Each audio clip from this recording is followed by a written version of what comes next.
Muy buenas tardes a todas y a todos. Un gusto saludarles. Les habla Nancy Piedra Guillén, directora de la Maestría Centroamericana en Sociología de la Facultad de Ciencias Sociales de la Universidad de Costa Rica. Es un gusto darle la bienvenida esta tarde a este espacio académico que nos invita a pensar críticamente los tiempos que atravesamos en América Latina desde una mirada rigurosa, comprometida y situada. Le doy la más cordial bienvenida al doctor Pablo Semán,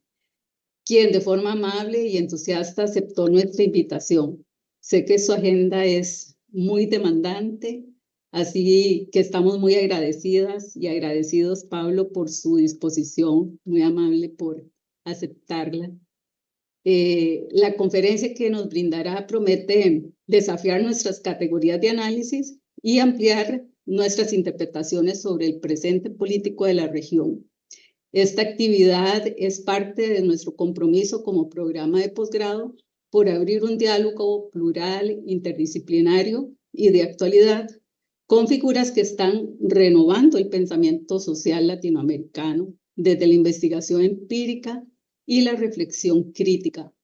Además, buscamos tejer relaciones entre el sur y centro de América para nutrir nuestros enfoques y perspectivas. Quiero agradecer especialmente a Lea Audíber, colega socióloga y egresada de nuestra Escuela de Sociología, quien actualmente realiza estudios de posgrado en Argentina y gracias a cuyo puente académico y afectivo, hoy contamos con la presencia de nuestro conferencista. Justamente este tipo de redes tejidas entre generaciones y geografías son las que nos permiten acercarnos y también es una forma de resistencia y de construcción colectiva del conocimiento que tanto nos hace falta en este momento. Sobre el doctor Pablo Semán, hago una pequeña presentación para quienes no le conocen. Pablo Semán es sociólogo y doctor en antropología social, investigador principal de CONICET en Argentina y docente e investigador en la Universidad Nacional de San Martín en Argentina. Es reconocido por su labor pionera en el estudio de las culturas populares, las religiosidades contemporáneas y más recientemente por las investigaciones sobre la configuración política de las derechas en América Latina. Ha sido autor y compilador de numerosas publicaciones clave para comprender los procesos sociales y culturales de las últimas décadas. Y su trabajo más reciente, por lo menos que yo conozco, es El ascenso de Milei, claves para entender la derecha libertaria en Argentina, de la editorial del siglo XXI, que se publicó en el 2024. Propone una mirada incisiva sobre el fenómeno de Milei y otros procesos de derechización social en América Latina. También es coautor del libro Extrema Derecha 2.0, que es Y cómo combatirla, publicado también por la misma editorial del siglo XXI. Lejos del simplismo, Semán articula factores estructurales, experiencias subjetivas, que es muy importante en este momento, y trayectorias históricas para pensar la complejidad del presente. Su visión y postura crítica, su lectura aguda del desencanto social y su insistencia en analizar lo que muchas veces no se quiere ver, lo han convertido en un referente ineludible para comprender el crecimiento de las derechas radicales y los desafíos que esto plantea a los proyectos de izquierda, progresistas y democráticos. La conferencia que nos convoca esta tarde, titulada América Latina, las extremas derechas y el espejo de Próspero, nos invita a pensar un momento político que exige demandar certezas. ¿Qué vemos y qué no vemos cuando miramos el ascenso de las extremas derechas en nuestra región? ¿Desde qué lugar las interpretamos? ¿Qué refleja ese espejo de Próspero como metáfora de una mirada colonial, jerárquica y quizás distorsionada sobre nuestras propias sociedades? Semán nos propone huir de las explicaciones monocausales, como el determinismo tecnológico o la mera importación de discursos globales, para situar el fenómeno en la larga duración de nuestra crisis de representación, de legitimidad estatal, de integración económica y de horizonte colectivo. En sus intervenciones recientes ha insistido en la emergencia de figuras como Javier Milei en Argentina. No puede entenderse sin atender los agotamientos de ciertas formas de estatalidad, a la fragmentación del trabajo, del mundo del trabajo, y a un proceso de desacople progresivo entre las élites políticas y las demandas de amplios sectores populares. Como ha señalado, estas derechas no son simplemente un rebrote autoritario, son respuestas, aunque regresivas, a un estado de cosas en el que otros proyectos fracasaron en ofrecer sentido, protección y futuro. Pues con estas palabras damos paso entonces a la conferencia del doctor Pablo Semán, y al final de su intervención vamos a abrir un espacio de diálogo para que ustedes puedan dar sus opiniones o bien formular preguntas. Muchas gracias y Pablo, estamos con vos. Bueno, muchísimas gracias Nancy por la invitación y por la presentación. Muchísimas gracias a Lea, a quien nombraste, por haber hecho el contacto que me permite hablarles a ustedes. La presentación que hiciste sobre el contenido de la conferencia es mejor que lo que yo voy a decir, así que estoy un poco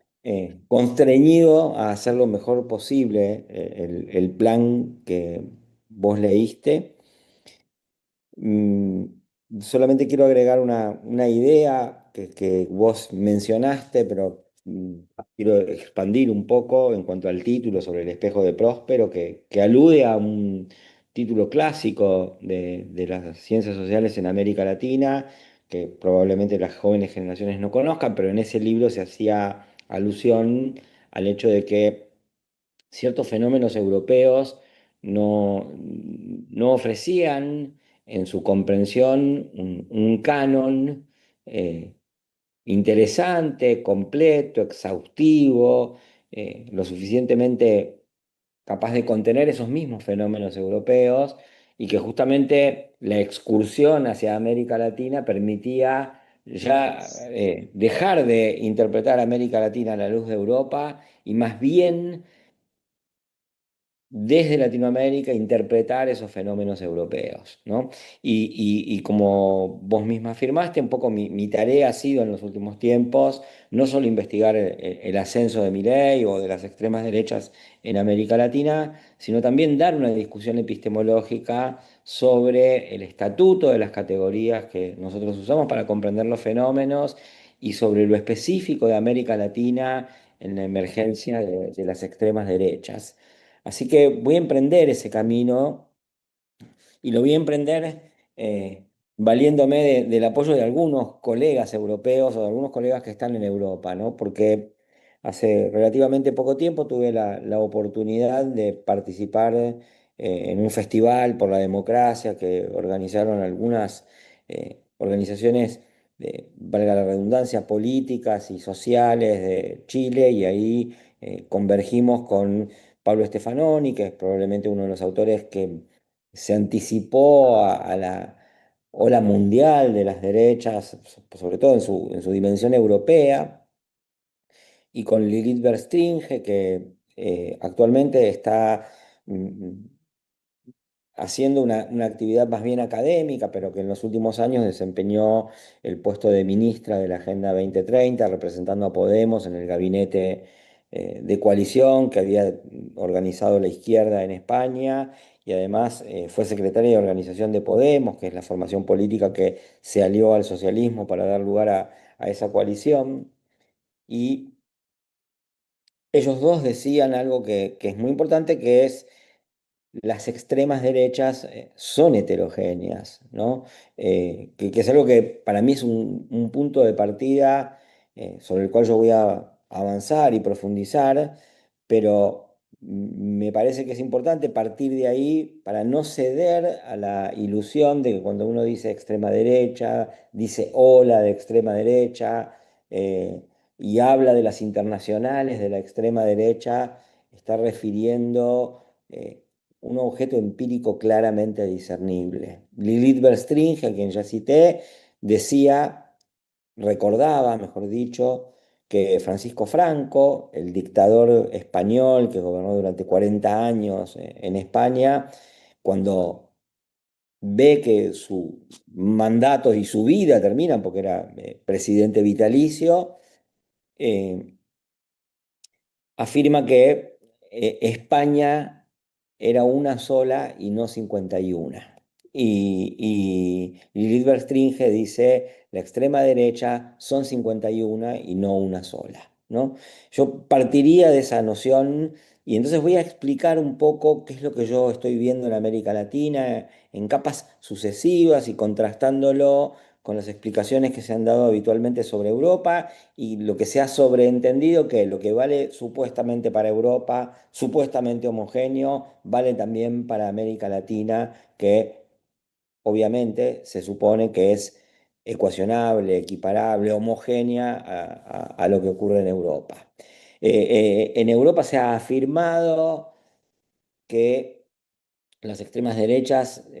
tienen una raíz de su crecimiento en la polarización, otra raíz de su crecimiento en el tipo de comportamiento que engendran las redes sociales y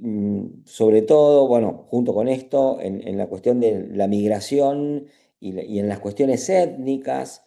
Y yo diría que la situación en América Latina registra la influencia de una parte de estos elementos, pero también tiene otras raíces, raíces que además deberían contemplarse en el caso europeo. Entonces, comenzando por un fenómeno relativamente superficial, quiero referirme a las victorias de las extremas derechas en América Latina para poder pensar qué nos dicen en primera instancia. Entonces nos encontramos con que en América Latina las victorias de las extremas derechas han tenido la característica de ser mayoritarias, ¿no? A diferencia de lo que ocurre o ocurriría, o tal vez ocurra en Europa, pensando en España, Francia, Italia, Alemania, vamos a decir muy brutalmente Europa Occidental, las derechas o ganaron, como en el caso de Giorgia Meloni, o pueden ganar, como en el caso de Francia, eh, con porcentajes relativamente débiles, con coaliciones obligadas y con pisos electorales que todavía no se sabe cuáles serían, porque Giorgia Meloni no mejoró su piso electoral, aunque su mandato es relativamente legítimo. En cambio, en América Latina, con lo que nos hemos encontrado es con que las extremas derechas triunfan por porcentajes mayoritarios. Aquí conviene hacer detenerse un poco, pero Bukele ha ganado un segundo mandato con una mayoría aplastante, con todas las manipulaciones del régimen político y electoral que nosotros podamos reconocer, pero también ganó mayoritariamente su primera elección. Bolsonaro no ganó con una mayoría su primera elección, pero sí ganó con una mayoría el balotaje y luego tuvo un piso electoral alto, tan alto que aún hoy significa el piso electoral de la extrema derecha, ya no necesariamente representada por Bolsonaro, llega a un porcentaje que pone en riesgo la posible reelección de Lula una vez más o la elección del candidato de la Alianza Democrática que se gestó a partir del momento en que Lula fue liberado. Eh, en Argentina, Milei ganó las elecciones en el balotaje con una mayoría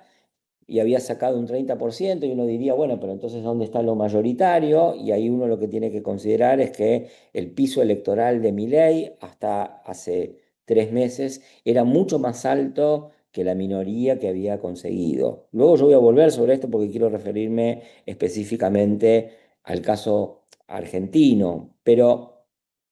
además de tener un carácter mayoritario en sus triunfos, las extremas derechas en América Latina han sido radicales en su programa, ¿no? Eh,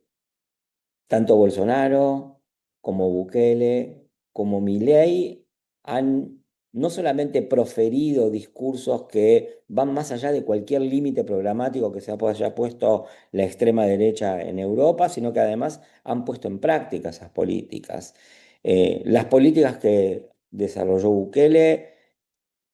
no hubieran sido permitidas de ninguna manera en Europa, pero además tampoco tuvieron la interferencia de ningún organismo supranacional y transformaron la práctica de la Constitución de una forma radical, en un contexto de, si se quiere, extremada urgencia debido a la violencia. En el caso de Brasil, nuevamente, la extrema derecha en el gobierno no trepidó en